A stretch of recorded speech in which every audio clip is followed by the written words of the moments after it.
Okay, we have a spraying video here, but this one's going to be fairly quick because my Krylon UV resistant clear is getting a little empty. And it's also kind of breezy out here, so I don't want to stay out here for too long, because we tend to spray these things and the gust of wind comes and it kicks up and this thing lands on its, face while it's still wet, and it picks up a bunch of, dust and lint and dirt and everything like that. But anyways, let's see what this can do here. Spray sealing can be a very easy way to really bring out the saturation and intensity of your colors, especially when they're lost upon the lost to the drying process. Alright, now this one wasn't looking too dull, okay? It was looking fairly vibrant, so there's not a big change here, but I can see some of the intensity brought out a little bit in the, especially in the shadows where there's the most amount of ink. Alright, now this one right here is done on matte paper. I'm not going to spray it too much because I like the matte look to it, the matte finish. I just ordered a can of matte spray, so I should wait for that, but I'll just hit this a little bit here. Okay. I'll hit it around maybe the perimeter, like that, and maybe in some of the shadows. And, I don't know, could you see that transformation right in here? So what it does is that sometimes these inks can dry a little bit dull and flat, okay? Now in this case it's done on matte paper, so it's supposed to look that way, but some of the intensity is lost, so we bring back some of the intensity in the darkest of areas. Okay. Alright, this one's a pretty intense one right here. I've just realized that VersaFine inks are oil based, and I didn't know that before, so let me see if I can get this in focus here. Okay, or in the frame here at least. So I'm going to be really careful around those VersaFine impressions, which are kind of the foreground impressions on the top and bottom. Sorry about this big glare here. Yeah, let me just put this one up here. There's so much glare here. Okay, here we go. A little bit better. Not too bad in terms of the intensity right now, so I don't really need to do too much.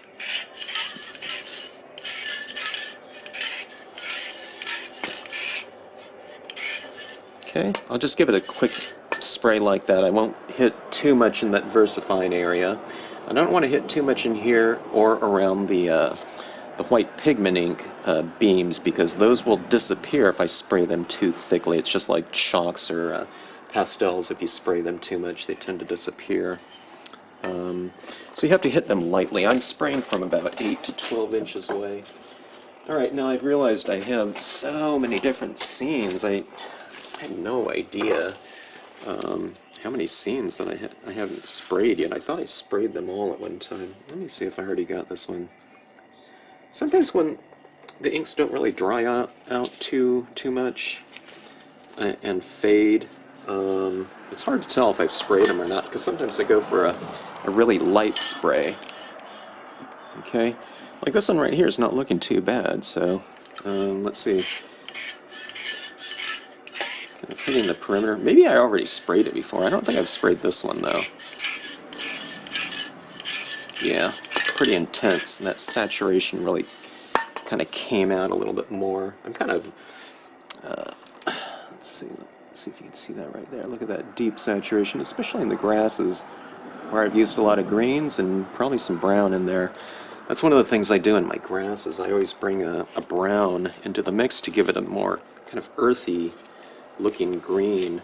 Now I found some cards that I've done a long time ago. Alright, this one's using some stamps from 100 Proof Press, I believe. Some little figures down there. It really looks like my strolling one. Except one of the ladies has a parasol. But look at that area up there. Let me see, let me just focus in right here.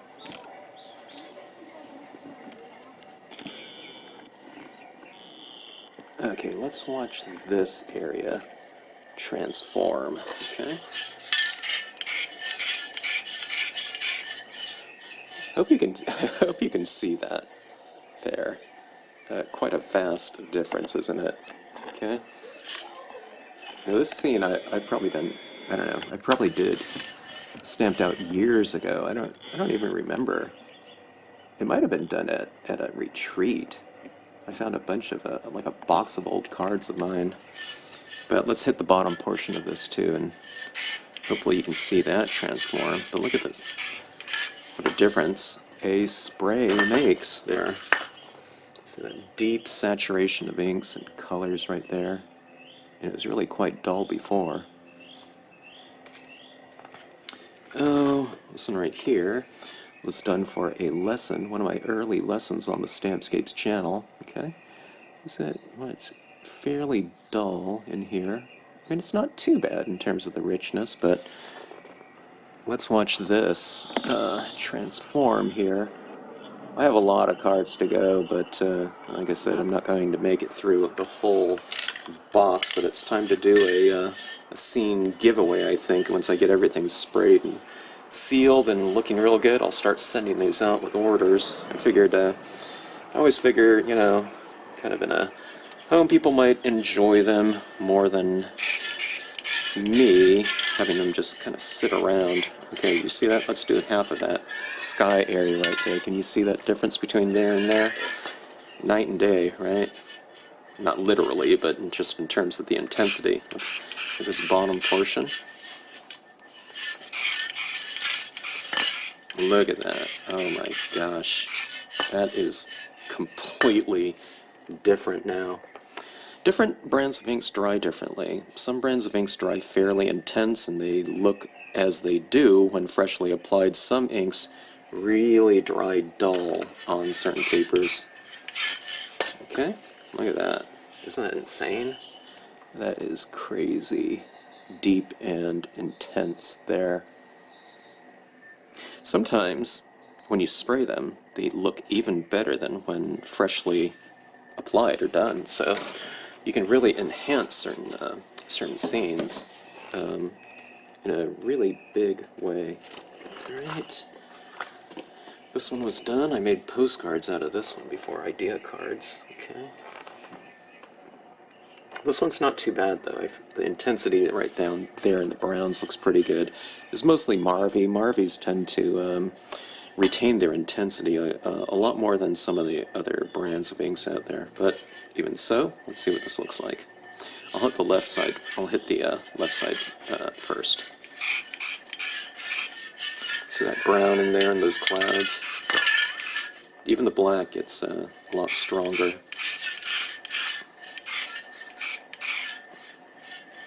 Alright, looks good.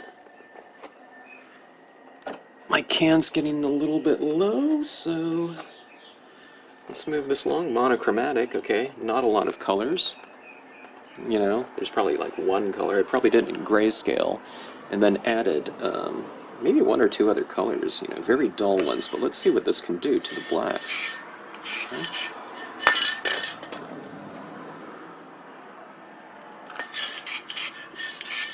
Okay.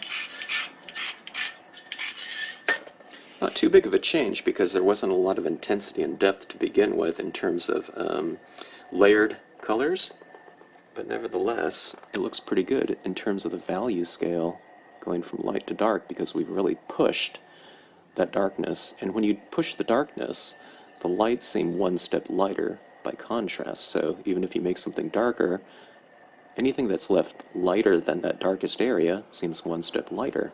Okay? Alright, now I know this one came back from a stamp retreat because I don't own a lot of these stamps like that barn and that gigantic moon right there. So this was a stamping retreat, probably stamps of Karen Wallace. Thanks, Karen, for letting all of us borrow all of your stamps. She has like thousands of stamps donated by rubber stamp scenic stamping companies for her retreats back in the day. But let's hit this one. I hit a little bit of I think aqua Adirondack lights in there, so it's grayscale plus a tiny bit of blue. So let's see what this one happens here. Do you see that blue come out right there? I don't know if you can, the camera's catching it, but let's see if we can catch more of that a little slightly more intense blue throughout the piece right here.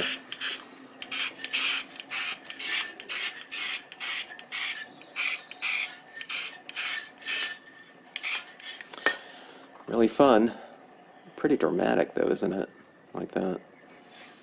I really like those images, like that barn there. It's kind of going back in perfect perspective, and whoever drew that one really knew what they were doing in terms of texturing and lighting and volumes.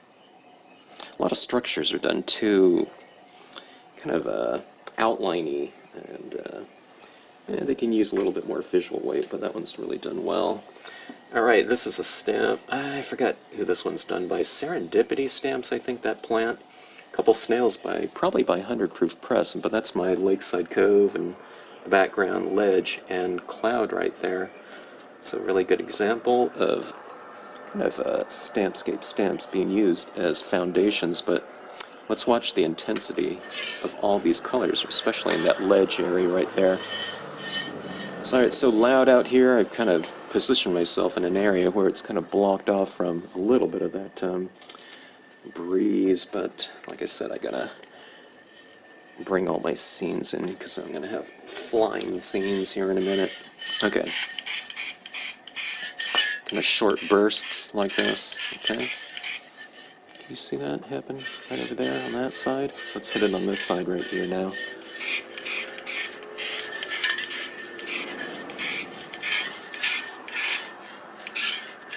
Oh yeah, that's the eerie moon back there too. Very subtle. I stamped it in a really light blue. But a lot of intensity there. Okay. I think I wrote this as like some kind of love story about this snail looking at this other one in the distance. Or I don't know, them catching each other's eye. I wouldn't be surprised if this scene is probably, I don't know, 12 years old maybe. Sitting around in a box. Okay, this one's, I think these images are by Cracker Box Palace. But I use my cloud around it, and looks like the sedge filler and reeds down here, so kind of my foundation right there for Cracker Box Palace imagery. Okay, look at that. Definitely a big change in terms of intensity. Night and day. I always recommend that you spray. Not to rhyme here or anything. Okay, let's see. Let's just do a couple more here, and then I'm going to... Okay, this one's really dry, and this one came back from probably another retreat, but that one's really quite subtle, but it's using this color scheme that I used recently in that waterfall scene. It's my browns, and then I hit it a little bit with pink and blue. It's this color scheme right here. Browns, pinks, and blues, okay? So going back, it's always been one of my favorite color schemes. But let's hit it there. Go top to bottom. You see that right there? My gosh. There's a little bit of glare down here. Camera, let's see if I can kind of move. Let me just move it on its side like that so you can see it better. Okay, look at that top and bottom though. Isn't that crazy? Who would have thought that deep, rich, dark brown was still in there? I'm starting to run out of spray here, but look at that. Completely different, even on a scene stamped like 12 years ago. I didn't know if that one was truly faded out or not, or if it just dried dull. But as long as these aren't exposed to light, you know, and you pull them out from some, you know, thing later on. I mean, look at that, even that real subtle area in there. I don't know if you can, camera's capturing it, but there's a little bit of blue and pink in there. But I didn't think that intensity of the browns was going to be there still, but you never know. Looks like I got some fingerprints on there. Not just now, but when I stamped it out way back when. Alright, here's kind of a slightly more recent one. Started doing these little cut-out pumpkins on there this last Halloween season, October 2019, I guess. The good old days, you know, pre-quarantine. Look at that black there on the edges. I'll hit it mostly on the edges because I have a lot of white pigment ink in the center. And the dark areas tend to be on around the perimeter anyway, so I'll just leave it like that. And not spray in here too much. I mean, it got some overspray, but not too bad. Here's a tropical scene. Okay, same thing. I have that kind of haze in the middle there. Let's see. But let's hit it on the perimeter and let's see if we can get some good saturations. This one doesn't look too bad. The intensity is a little bit more striking when sprayed, especially around the perimeter. Right down here in the water, I used a lot of alcohol pens in that water, I can tell, because I avoided some of those wave areas. So, looks pretty good. Look at that lighting right back in there. Good area to social distance. You can go and spend a couple weeks in that little hut right there and eat coconuts. Coconut recipe foods. Alright, this one's fairly recent. Using pigment inks, VersaFine inks. I need to be careful down here, but that area out there really dried dull. Okay, so let's see. Let's take a look. See that right there? That transformation? Look at that.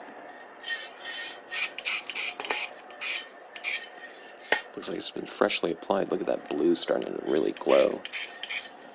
Okay, I need to be careful around down here because I don't want to spray too much of that white or the VersaFine down there. Really fun experiment this card was. I learned a lot from it. Those are the best ones. Best scenes. I mean, of course, it's just if you have a great time, that's what we want. Okay, we have Sutter Stamps and Art Impressions for this piece right here. I believe that was Sutter. I believe this is Art Impressions down here at the train. I had an article, I think in the Rubber Stamper magazine, so I had to submit some pieces for that. And when someone wanted me to do an article for a magazine, one of the publications just on scenic stamping in general, I always try to use my fellow stamp manufacturers, just so it's not so Stampscapes centric, But anyways, let's hit this with some of that. I'm sure that black in there is going to be much more intense. Okay, here we go. Some nice intensity in those blacks for a nice deep contrast. And tropics. We have the palm stalks and palm fronds down here. We have a lot of deep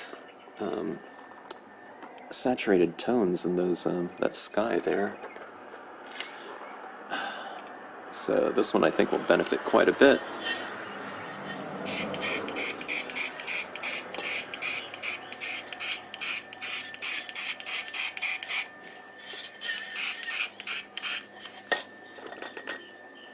Alright, looks pretty good. Looks like I did some paper towel masking in the sky. It's the nebula with star and starbirth down there. A lot of the celestial designs used in the sky, along with the cloud cumulus down below. And I'm getting a lot more mileage out of this can than I thought I would. So let's kind of move on a little bit more.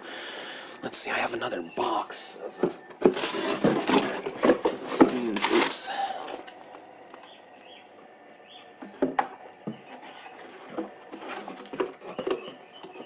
I'll try to pick one out here that's... So this can isn't going to last forever, but I don't know. We're having some pretty good luck on it so far. Look at that green right there. Your swooshy kind of green. I like doing those Northern Lights types of things, but sometimes if you just kind of angle things around, it can just be kind of more of a whimsical type of background. You see that transformation happen there? Quite extreme. This one goes vertical, but just so I can show it on the camera, but look at that deep intensity of that green there when you spray it. That's the curvy branch down below. I really love those in terms of kind of giving this whimsical type of foreground effect. And I just used them just on their own there. Multiple impressions of it. Alright, things are getting a little bit breezy. This is a scene that I've made idea cards out of, and I think... no, it wasn't this one. There was one real similar to this one in the cover of Rubber Stamper magazine. Alright, let's go from left to right again. Oh my gosh. Okay, this one is another one that I wasn't quite if it was really truly faded out or not, but it is not. They never are, but I don't know. Sometimes I'm always surprised, especially when I get into these really old ones, but look at the difference between that and that. Now let's hit it everywhere.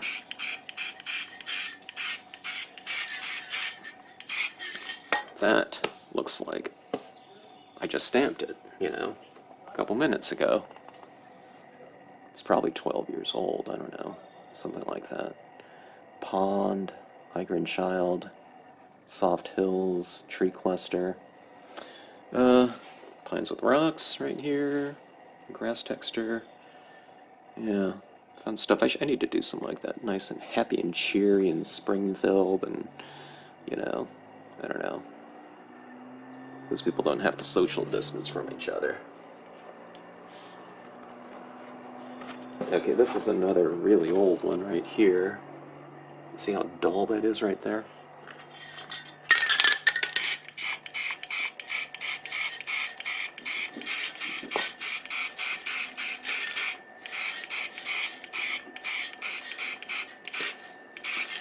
Right?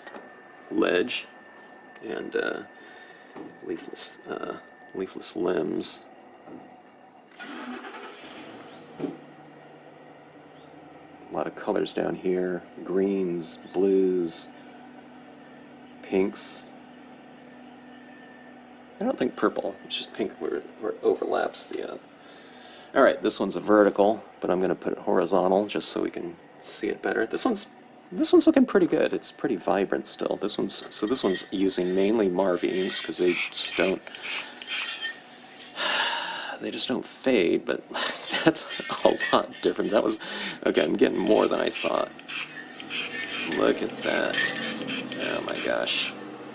It's kind of, I feel like I'm like embossing or something like that, where you see that transformation happen, you know, in front of you, and, you know, you get that sensation right here. With some of these, it just changes so much. Okay, here's a fun one right here. The moon and the forest floor. I've done this composition quite a few times in the past in different variations. Those mushrooms right there from 100 Proof Press. Probably the caterpillar is too. Could have been Good Stamp Goods. That was the name of it. Eerie Moon in the background with Buck. We have the different trees. That's one tree stamped several times.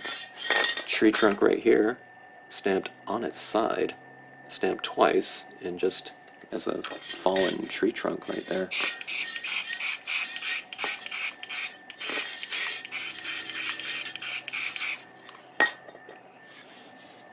Okay, fun stuff. I always love doing this composition. The first time I did it was for a Rubber Stamp Madness article, but I love those mushrooms like that. Really tightly detailed and beautifully drawn.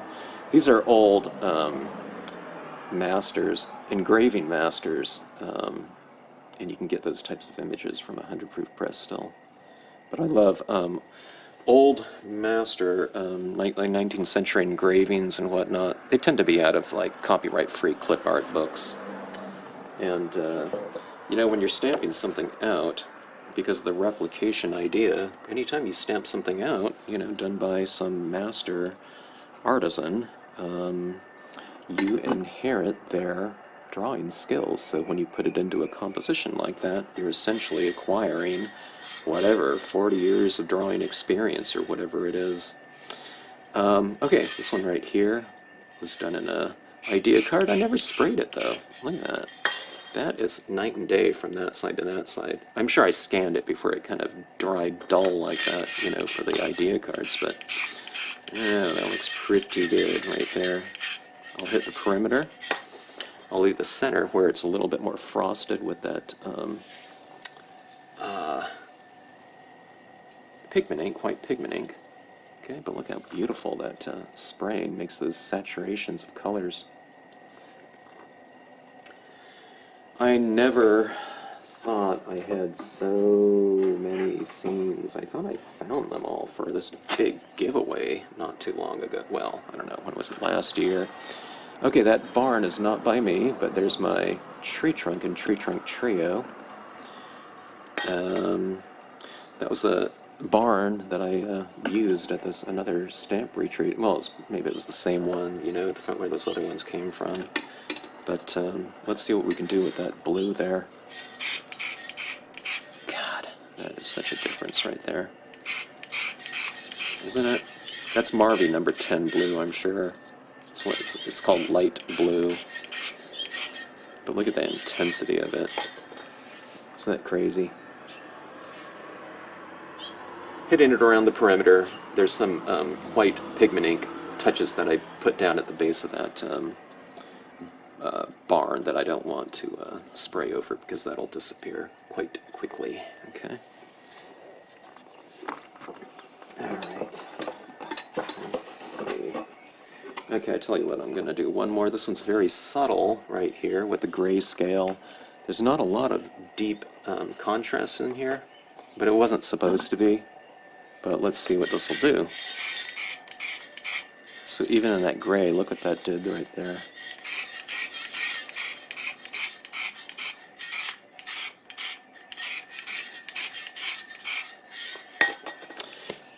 Quite a bit of a change, even if the value scale is kind of more abbreviated. It can really bring out the richness within that given value range. Okay. Alright, anyways, I have some more scenes to spray, but I think I'll leave it at that for right now. Oh, I have scenes all over here. This is what this looks like when I'm doing these types of videos here. I have all these sitting around. Luckily, they're not kind of flopping around anywhere. But these are getting dry. Sometimes I stack them before they're completely dry, and they stick to each other, so I'm going to try to avoid that. And make sure they're all fully dry, and you know, we'll start sending some of these out with orders. So if they smell, it's because I just freshly sprayed them. So they do have a scent, and it's not a great smell to it, but it will dissipate over time and whatnot. Alright, anyways, thanks for watching. Hope you enjoyed it.